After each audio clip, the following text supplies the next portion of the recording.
In this video, I am going to explain important anatomy around chest. Today, I am going to explain anatomy of nerve and muscle and myofascia. The first thing first, I am going to explain basic anatomy. What is these yellow lines? This one.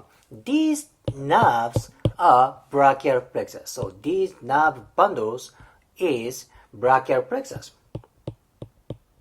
Brachial plexus. So brachial plexus mainly originates from cervical spine and goes to the shoulder, chest, and arm, elbow, and all the way down to fingers. Okay, so yellow one is brachial plexus. Brachial plexus. And of course, this black one, this is clavicle. Okay, clavicle. Clavicle. Then let's go to the brown color. The brown color. This guy is pec minor. Pec minor.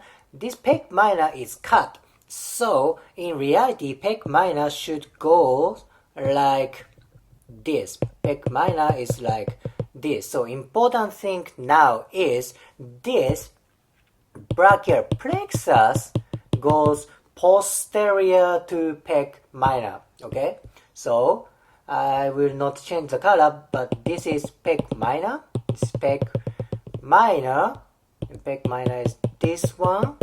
Brachial plexus, the yellow one, goes posterior to pec minor.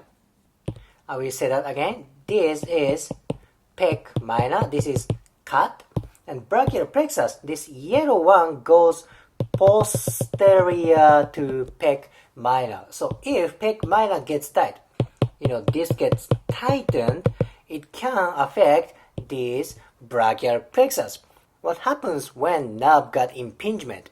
That can create pain or numbness or muscle dysfunction. So this relationship is very, very important. Pec minor and brachial plexus. Very important.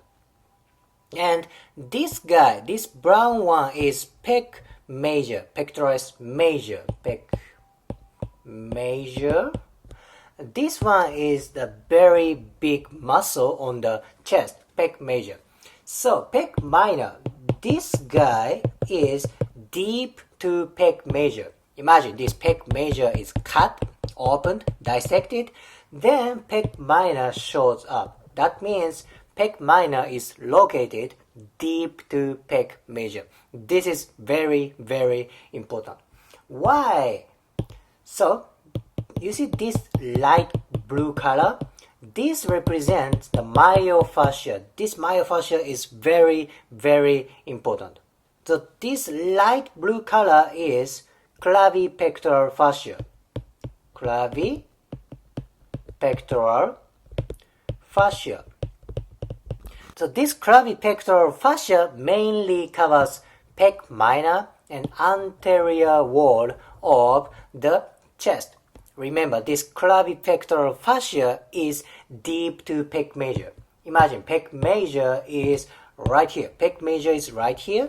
This is dissected. Then clavipectoral fascia shows up. Okay, you see this relationship? Pec major, then clavipectoral fascia right here. Do you remember? Clavipectoral fascia covers what? Pec minor.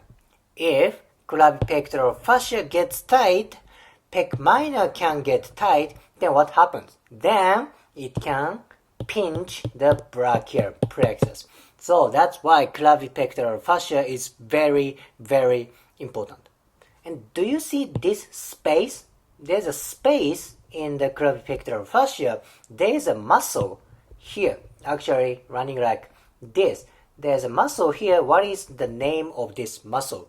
This is subclavius. Subclavius.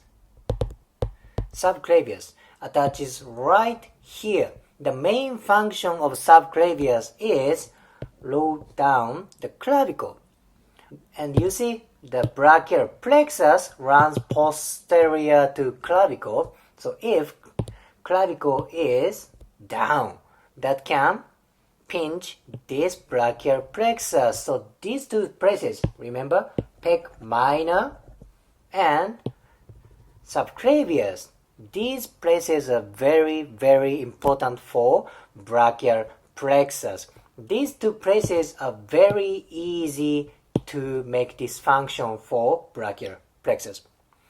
Okay, pec minor, clavipectoral fascia, and subclavius. These tissues are very, very important. Actually, you know what? Clavipectoral fascia continues all the way up to anterior part of the neck. This is also very important connection. So I will show you the different picture, then explain you relationship with clavipectoral fascia and other tissues. Okay. So this is same place, anterior part of the chest. See, this is clavipectoral fascia that covers pec minor and subclavius right here, subclavius right here. And this purple one is pec major, very big muscle. This is dissected, and deep to pec major there is clavipectoral fascia. By the way, this yellow one is the fat tissue in between fascia. Actually, fat is very important to avoid friction.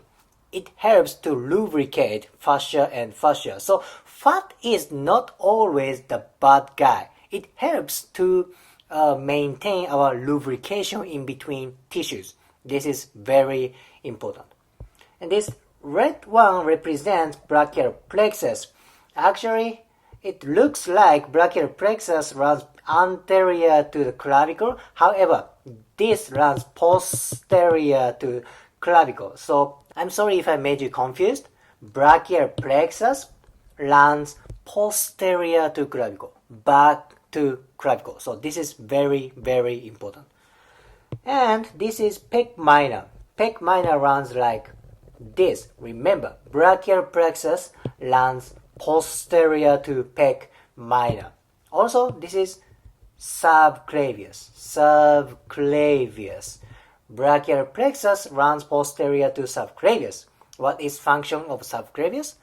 Lower down the clavicle. So that can create impingement for brachial plexus. And also right here, pec minor. This is very, very important. So review of today's video, I mainly explained you the relationship with pec minor, subclavius, and here, clavipectoral fascia. This place is very important for orthopedic around chest area. So if you liked today's video, please like, comment, and subscribe. See you next video.